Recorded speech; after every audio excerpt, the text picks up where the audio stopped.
नमस्कार दोस्तों, आज की कहानी है अम्बुज का अपनी भाभी से क्यों था इतना लगाव। प्रेरणा, भाभी कहाँ हो आप? अम्बुज ने अपना हेलमेट एक ओर रख दिया और दूसरे हाथ का पैकेट डाइनिंग टेबल पर रख दिया। बारिश की बूंदों को शर्ट से हटाते हुए वह फिर बोला, अब कुछ नहीं बनाना भाभी। अली की शॉप खुली थी अभी, बिरयानी मिल गई और फिर किचन से प्लेटें ले चला गया। प्रेरणा रूम से बाहर आ गई। वह नौकरी के लिए इंटरव्यू देकर कानपुर से अभी अभी लौटी थी। रात के 7 बज रहे थे। पति पंकज अपने काम के सिलसिले में एक सप्ताह से बाहर था, इसलिए वह अम्बुज की मदद से आराम से इंटरव्यू देकर लौट आई, वरना पंकज उसे जाने ही नहीं देता। गुस्सा करता। अम्बुज ने ही विज्ञापन देखा, फॉर्म भरवाया, टिकट कराया और ट्रेन में बैठाकर भी आया। सुबह शाम हाल भी पूछता रहा, तभी तो नौकरी पक्की हो गई। तो उसे बताकर प्रेरणा को कितनी खुशी हुई थी। पंकज से तो शेयर भी नहीं कर सकती। अरे तुम बारिश में नहाकर परेशान हुए अम्बुज, मैं इतनी भी नहीं थकी हूँ, अभी बना लेती हूँ फट से कुछ। मालूम है 3-4 दिनों से तुम सुप ब्रेड टोस्ट से ही काम चला रहे हो। बाहर का खाना भी तुम्हें सूट नहीं करता। प्रेरणा उसके गीले कपड़ों को देखते हुए बोली, कपड़े बदल आओ अम्बुज, तब तक मैं अदरक वाली चाय बना देती हूँ। पीनी है या नहीं? वह उसे छेड़ते हुए बोली। उसे मालूम था उसके हाथ की अदरक वाली चाय अम्बुज को पसंद है। हाँ भाभी, चाय मुझसे कहीं नहीं बनती, इसलिए बनाई ही नहीं, कहकर वह सिल खुजलाते हुए चेंज करने चला गया। वाह, मजा आ गया भाभी, लग रहा है बरसों बाद चाय पी रहा हूँ। अम्बुज कपड़े बदलकर आ गया था। हाँ, मुझे लग रहा है देवरानी का इंतजाम जल्दी करना पड़ेगा। प्रेरणा मुस्कुराई। इतने सारे फोटो देकर गई थी, कोई पसंद की? छोड़िए भाभी वह सब। अपॉइंटमेंट लेटर कब मिल रहा है यह बताइए।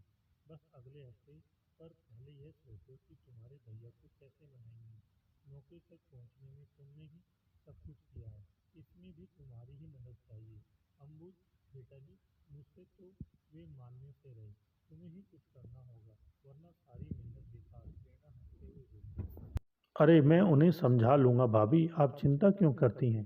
फिर इसमें बुराई भी क्या है? हाँ, पता नहीं क्या सोच, क्या ईगो लेकर बैठे हैं। कभी तो मेरी भी पढ़ाई काम आए। उन्हें दूसरी नौकरी जब तक मिलेगी या इनका काम जब तक बनेगा, मैं थोड़ा तो सहयोग कर ही सकती हूँ। शुरू में कंपनी 30,000 सैलरी दे रही है, घर आराम से चल जाएगा। अभी हम 3 ही तो हैं, शिफ्ट हो जाएंगे वहीं। सो तो है पर कुछ नहीं देवराज जी, समझाओ उन्हें। वहाँ पापा का छोटा ही सही पर एक फ्लैट भी है, जिसे वे मेरे नाम कर गए हैं। बेकार ही पड़ा है, इस्तेमाल हो जाएगा। वहीं कोई बिजनेस कर लेंगे अपने पैसों से। घर की चिंता छोड़ दे, तू भी उनके साथ लग जाओ। दोनों ही ऑटोमोबाइल इंजीनियर हो, साथ में जमकर काम करो। अपना काम सबसे बढ़िया। नौकरी तो ये दिल से करना भी नहीं चाहते, बेकार ही पीछे पड़े हैं, तुम्हारे कहने पर शायद मान जाएं। हाँ, सही कह रही हैं आप। पहले क्यों नहीं आया ख्याल इस बात का? कहा था एक बार, मगर वही ईगो की बात है ना। ठीक है, मैं बात करता हूँ भैया से, आते ही मत करना। घर रात 12 बजे पहुँचेंगे, सुबह का इंतजार कर लेना। अम्बुज का उतावलापन देखकर प्रेरणा ने कहा, हाँ हाँ भाभी, पर कल पहले आप ट्रीट तो दीजिए। इंटरव्यू सफल होने की खुशी में एक मूवी तो बनती है। डन, कहते हुए प्रेरणा मुस्कुरा दी। जब से प्रेरणा ब्याह कर घर आई थी, अम्बुज उसका देवर कम दोस्त अधिक बन गया था। घर में और कोई तो था नहीं, पंकज की माँ पहले ही चल बसी थी। प्रेरणा केवल 1 साल अम्बुज से बड़ी थी और पंकज प्रेरणा से 7 साल बड़ा। उम्र का फासला तो था ही, पर अपने पिता के निधन के बाद उनकी सारी जिम्मेदारियों को निभाते हुए पंकज और भी धीर गंभीर व्यक्तित्व का बन गया था। अपने मरने से पहले माँ ने अपने पति के मित्र की लड़की प्रेरणा से शादी करने को राजी कर लिया था। देख पंकज, अब बहुत जिम्मेदारी हो ली। बहन विदा कर दी, पापा का इलाज करवाया, अम्बुज को भी पढ़ा लिखा रहा है। अगले साल उसकी भी नौकरी लग जाएगी। तुझे शादी करनी ही पड़ेगी अब, वरना मेरा माँ माँ अम्मा। पंकज ने माँ को आगे नहीं बोलने दिया। तू हामी भर दे, मैं अभी फ़ोन कर देती हूँ घनश्याम जी को। इस तरह प्रेरणा जी पंकज की दुल्हन बनकर घर आ गई थी। पंकज के धीर गंभीर व्यक्तित्व में प्रेरणा सहज ना पाती, जबकि उसके उलट अंबुज का हंसमुख स्वभाव उससे मैच करता। दोनों की पसंद भी मिलती जुलती थी। अक्सर पंकज के पास समय ही नहीं रहता था, काम के अलावा उसका कहीं मन लगता। प्रेरणा धमाल मूवी देखना चाहती थी, अंबुज 3 टिकट ले आया। पंकज को ये सब बातें बचकानी लगती। ऐसी फिल्मों में मेरी कोई रुचि नहीं, तुम दोनों ही देखाओ। पंकज जानता था कि उसकी बोर कंपनी में वे भी एंजॉय नहीं कर पाएंगे। प्रेरणा को अधिक साथ अंबुज का ही मिला, वह उससे काफ़ी घुलमिल गई थी। दोनों की पसंद भी एक, मूवी हो या टीवी के प्रोग्राम, अक्सर समय मिलता तो साथ देखते। महीने की शॉपिंग भी दोनों साथ कराते। मजाक में कभी कभी प्रेरणा कहती थी, जरा सी चूक हो गई अम्मा जी से, बड़े से नहीं छोटे से मेरा ब्याह कराना चाहिए था। पसंद भी एक जैसी और स्वभाव भी। अंबुज हेल्पिंग भी है, वरना मैं तो यहाँ गृहस्थी अकेले संभाल ना पाती। दोनों ने मिलकर पंकज को किसी तरह कानपुर शिफ्ट होने के लिए मना लिया। इंडस्ट्रियल एरिया है भैया, चलो वहीं चलकर कुछ साथ करते हैं। यहाँ हर कोने में अम्मा की यादें बसी हैं, बड़ा खाली खाली सा लगता है। आपका भी मन नहीं लगता, इसलिए बाहर रहते हो। चलते हैं भैया, अंबुज बोला। सभी कानपुर शिफ्ट हो गए थे। प्रेरणा अपनी नौकरी पर जाने लगी। 2-3 सालों में भाइयों की मेहनत रंग लाई। वहाँ कार एवरी सॉल्यूशन पॉइंट नाम से वे नामी गैरेज के मालिक बन गए। मोटर पार्ट्स की फैक्ट्री लगाई, फिर ग्रीन कैब और कार डेकोर का बिजनेस भी चालू किया। काम तो अच्छा चल पड़ा भाभी, आप महान हो, आप सही में प्रेरणा हो। बस आप अब काम छोड़ दो, बहुत हुआ, अब तो चाचा कहने वाली गुड़िया ला दो। एक दिन प्रेरणा को सोफे पर बैठा कर अंबुज बोला, क्यों नहीं अंबुज, पर पहले मेरी देवरानी का इंतजाम करो, फिर आराम ही आराम करूँगी। तब चाचा कहने वाली गुड़िया भी आ जाएगी और पापा कहने वाला गुड्डा भी, कह प्रेरणा जोर से हंस पड़ी। सच, घर इतना बड़ा हो गया, पर रहने वाले वही 3 के 3, रहने वालों की संख्या बढ़ी ही नहीं। उत्सव भी मनने चाहिए अब शादी के लिए, और मना नहीं करोगे आप देवर जी। रिश्ते के लिए आए फोटो में सुरुचि का फोटो बार बार उठाकर देख रहे थे। वह पसंद है ना, शर्माने से काम नहीं चलेगा। प्रेरणा ना उसकी कमर में चिकोटी काटी तो उसका चेहरा गुलाबी हो गया। प्रेरणा के आने के 5 साल बाद घर में 2 बंदों का इजाफा हुआ। एक प्रेरणा ने बेटी को जन्म दिया और दूसरे अंबुज से शादी के बाद सुरुचि का घर में प्रवेश हुआ। शुरू शुरू में सब ठीक था, पर धीरे धीरे सुरुचि पैसों का हिसाब रखने लगी।